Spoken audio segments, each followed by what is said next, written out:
নমস্কার বন্ধুরা, আবার একটি নতুন ব্লগে সবাইকে আমন্ত্রণ জানাচ্ছি। আর আজ কিন্তু সকাল সকাল সোনাবুড়ো আমি চলে এসেছি সোনাবুড়োর দিদির রেজাল্ট আনতে। মানে আমার এক ননদের মেয়ের রেজাল্ট দেবে, তাই ওর সাথে আমরা এসেছি। কারণ ওর বাবা মা তো দুজনেই চাকরি করে, দুজনেই সময় পাচ্ছিল না, তাই সোনাবুড়ো আর আমি কিন্তু ওর গার্জিয়ান সেজে গিয়েছিলাম। আর দেখুন, রেজাল্ট দেবে তো একে একে সব গার্জিয়ানরা আসছিল। আর আমি ওর স্কুলে এই ফার্স্ট টাইমে গেলাম।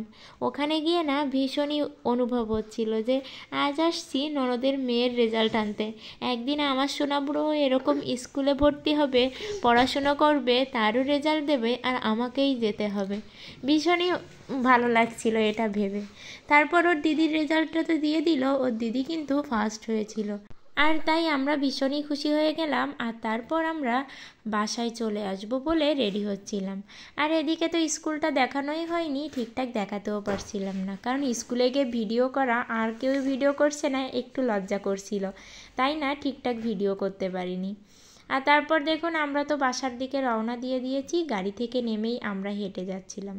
আর সোনাবুড়ো তো ভীষণ মজা পায়, আর ও না এই জুতোটা পরে ঠিকঠাক হাঁটতে পারে না। তারপর বাসায় এসে আজ তো একাদশী ছিল, আমি তো সাবুর পায়েস রান্না করে খেয়েছিলাম, আর ওর বাবা আরও ভাত খেয়েছিল। তাই ওদের জন্যও রান্না করে আমরা একটু রেস্ট নিয়েই বিকালে গিয়েছিলাম ছাদে কাপড় আনতে। আর এখানে গিয়ে তো সোনাবুড়ো দুষ্টুমি করেই যাচ্ছিল, ওর যেটা কাজ সেটাই তো ও করবে। এই কাঠটা নিয়ে না ও এমন এক্সপ্রেশন দিচ্ছিল যে এটা না ও ফেলে দেবে, মানে আমাকে জাস্ট ভয় দেখাচ্ছিল। আজকের ভিডিওটা তাহলে এ পর্যন্তই। ভালো লাগলে অবশ্যই লাইক কমেন্ট করবেন, আর আমার চ্যানেলটি সাবস্ক্রাইব করে পাশের ঘন্টাটি বাজিয়ে অল অপশানে সেট দিয়ে রাখবেন। আর ফেসবুক পেজ থেকে দেখলে অবশ্যই কিন্তু ফলো করে রাখবেন।